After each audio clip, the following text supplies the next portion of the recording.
Hi guys. So I'm here in Las Vegas on a business trip and I've just finished work for the day. I'm exhausted. But I really miss my plants. Anyway, I'm gonna go in search of some greenery because, you know, that's what we do everywhere we go. So yeah, I'm gonna go see if I can find something green to look at and enjoy and just center myself because, it's been a really, really, really busy week and I don't know, I just feel like green things make me feel relaxed. So I'll be back home tomorrow with the plants, but in the meantime, I'm gonna find the perfect little pick me up. So I've heard that the Bellagio Hotel has a conservatory, garden type place. So I'm just gonna pop over there and see what it's all about. I've never actually been inside this hotel before, but I'm blown away. It's pretty stunning.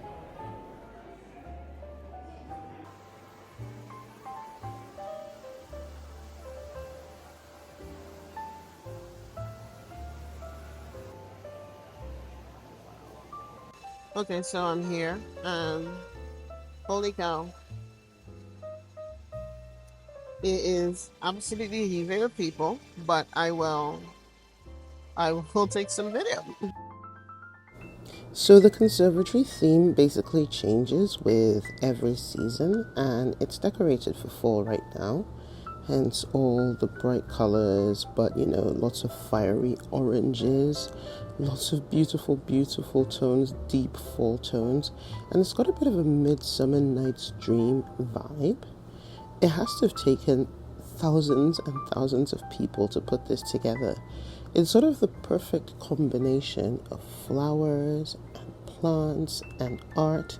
Everything just kind of melded together beautifully under this most magnificent skylight. I mean, it's a conservatory, so there you have it. But I love all the nice little touches all over the place. Like, you'll just look up and there'll be a little fairy in a corner, and then right below that there'll be a random fiddle leaf fig and some flowers. I'm not really good with my flowers, to be honest, so I don't know the names of everything, but like little philodendrons here and there, lots of little pools of water.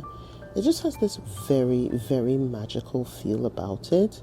I almost wish I came here at night because I can imagine that with some extra lighting and just, the cover of darkness, it probably adds to the magic of the whole thing. The vibes are probably truly, truly incredible. There's some crotons over there. We all know I'm not a fan of crotons, but there you go. And yeah, I know I said Midsummer Night's Dream, but actually I think it's Alice in Wonderland, Through the Looking Glass and all that, because, there's the clock. And so yeah, it's really, really beautiful.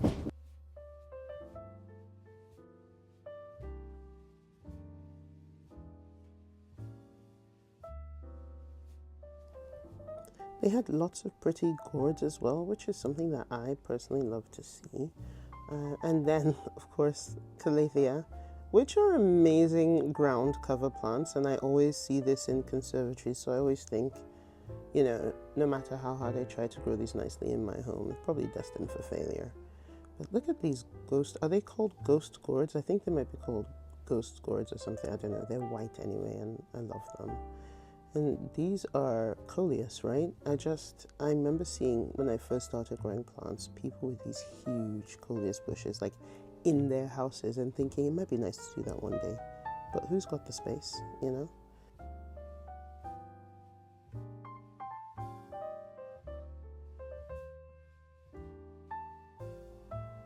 I would love to see this place without all the people, which I know is hypocritical of me because here I am recording and I'm complaining about the fact that there are like people everywhere. But I can't really take my time the way I want to over every little tiny detail because I'm sort of in the way of so many people. So this just has to be a very surface level, cursory look, and I will most definitely make an effort to come back here at least the next time I find myself in Las Vegas for any reason. That being said, they do change the installation over every season, which means the next time I come here, it will be completely different. And I guess I look forward to seeing what they do next time, because if this is any indication, wow. I'm almost sad actually that I'm here for the fall iteration, because I think that Christmas slash winter is probably truly spectacular. I mean, it must go so far over the top. Everything is over the top in Las Vegas anyway. But when you see it done by weaving in all these natural elements, bringing in plants, bringing in flowers, adding the sort of artistry to the whole thing and bringing it all to life, honestly, it's mind-blowing. And it just reminds you really of this power of nature to bring us all together, because I know that half the people in here do not care about plants. Honestly, probably most of them don't care about plants. They just, everyone's here for how beautiful it is. But I'm really impressed with the imaginative ways that they've used little bits and pieces. Like, look at this ficus tunicate, just randomly stood here in the midst of all these flowers. It's if you didn't know anything about ficuses, you'd just be like, oh, there's a shrub and there's some flowers, but no, it's in there. And I've been playing spot the random interesting plant. There are all kinds of little treasures sort of hidden all over this place. More ficus tunicates, which obviously are very happy with all the light in here. More of my favorite ghost gourds.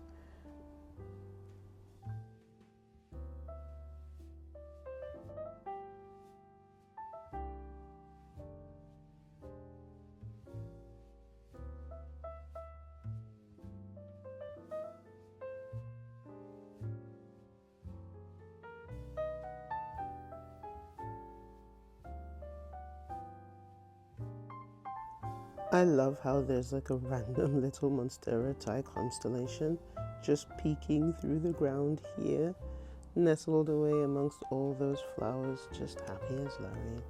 Absolutely stunning.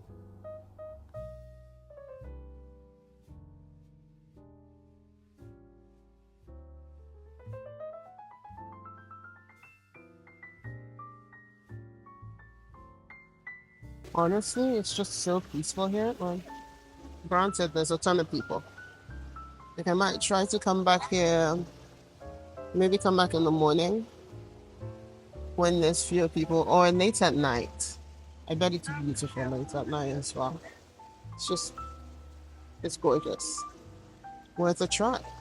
Um, even though there's a ton of people, I'm feeling grounded on that for checking out some greenery.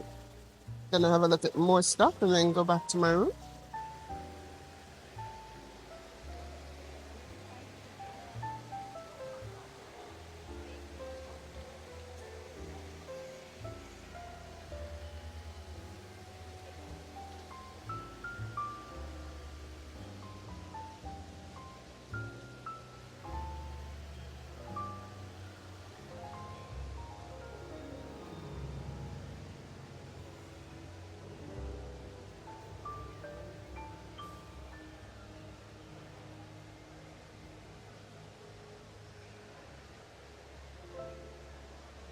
And it's all just so lush, vibrant, beautiful.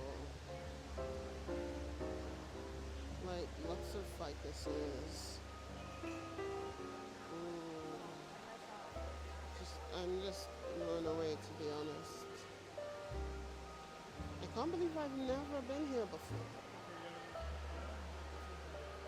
And listen, isn't this the cutest little thing? And how cute is this little nook right here? You can basically make a reservation to have brunch here. I think it's a table for 4 or maybe 6, I don't know, but you can sit there in the middle of the conservatory and have brunch. I think it's adorable. That being said, maybe it's a little odd, everyone just staring at you while you're eating, but yeah, it's called the garden table. So I might book it next time just to see what it's like. Have brunch surrounded by all the greenery and all the nature. Why not, right? Why not?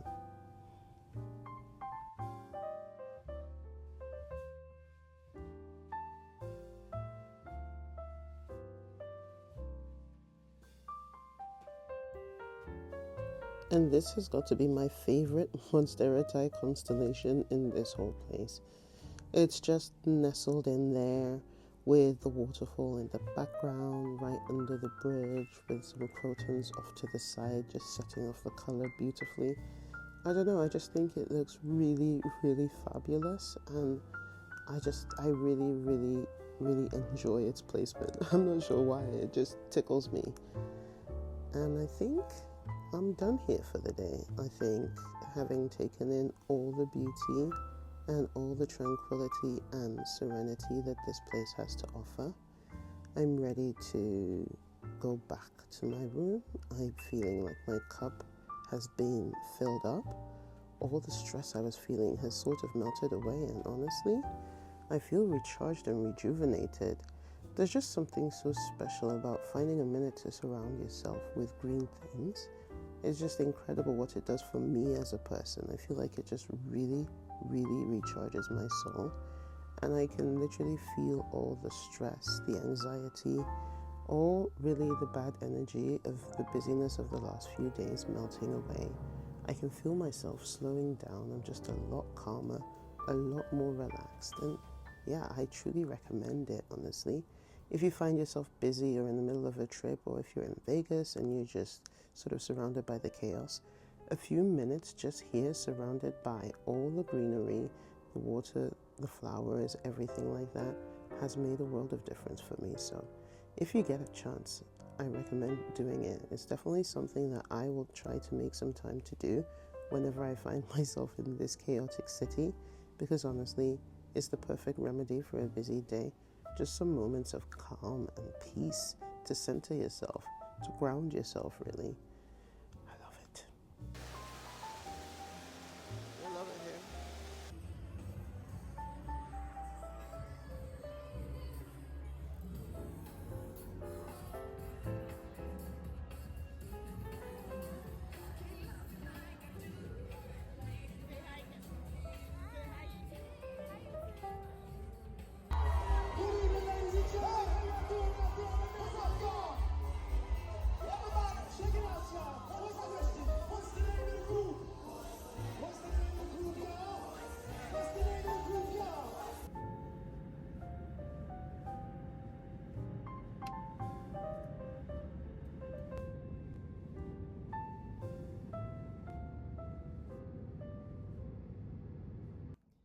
So I just got in last night from Vegas, and the girl's tired.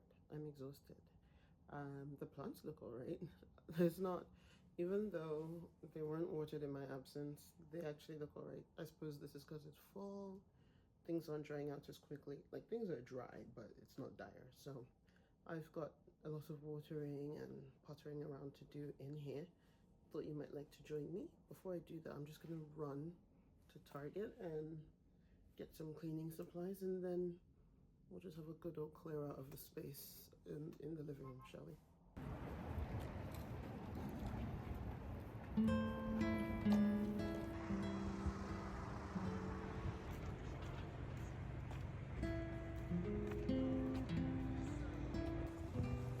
So I got distracted from my Target run by the Japanese store around the corner and walked in, and they're fully restocked on lots of my favorites, including my absolute favorite sunscreen, which I have been searching for high and low all year.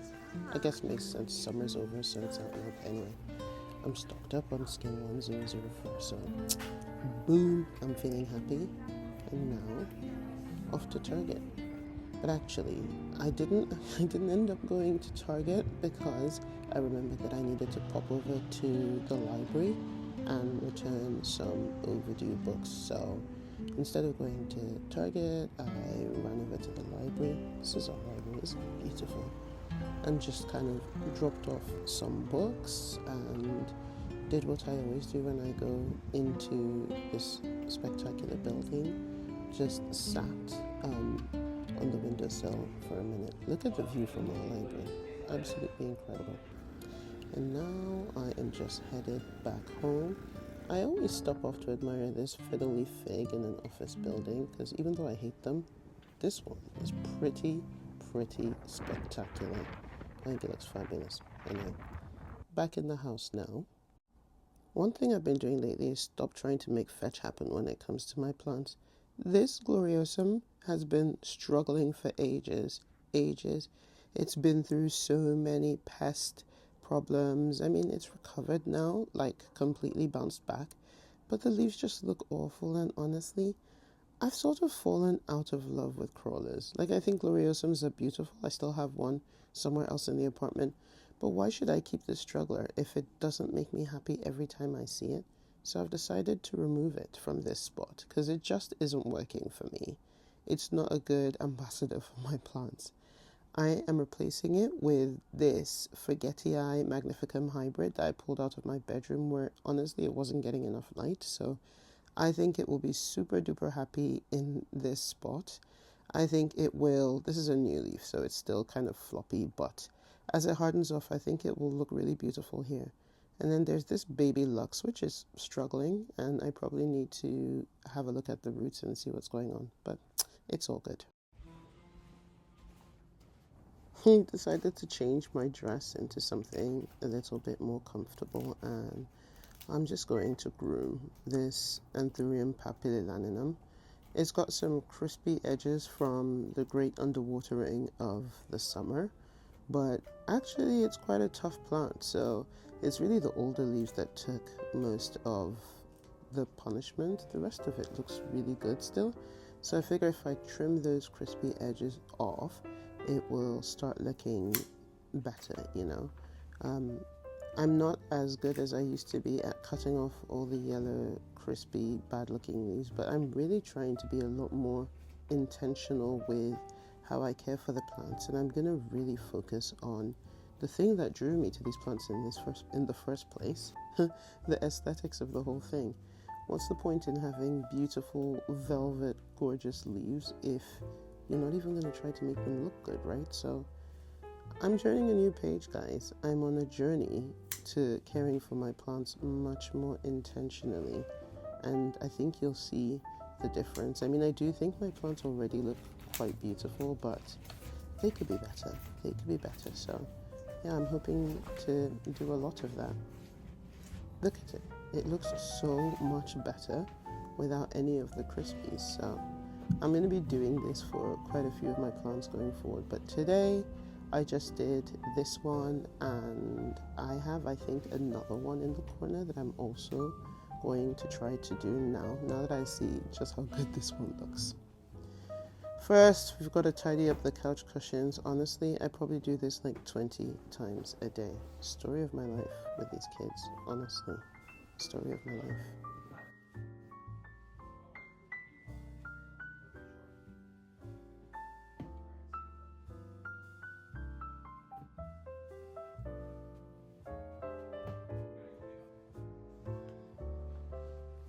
And now to work on my Ace of Spades crossed with Papillilaninum hybrid. This one has some horrible looking leaves that I'm just chopping off today. It's actually under a grow light that is probably insufficient for the size of the plant. So I do need to, at some point, switch out that grow light for something better. I just haven't sorted it out yet. Anthuriums can take actually quite a variable amount of light, so it hasn't been urgent really, but it does deserve better. Chopping off those 2 leaves makes all the difference though, so yeah, I think it looks quite good. This emergent leaf is absolutely fire. It's my favorite thing about it. So yeah, as you can see, this is where it sits, and that's the grow light right there. It doesn't work for this plant. This is one of the GE grow lights, but it's not. It's the smaller one with the smaller wattage, so it's not that powerful. I kind of need to rethink that. But anyway, despite these bumps, she's still gorgeous. Even though this bit looks a little janky, I think I'll just leave it because the rest of the plant seems happy. It's an absolute beauty.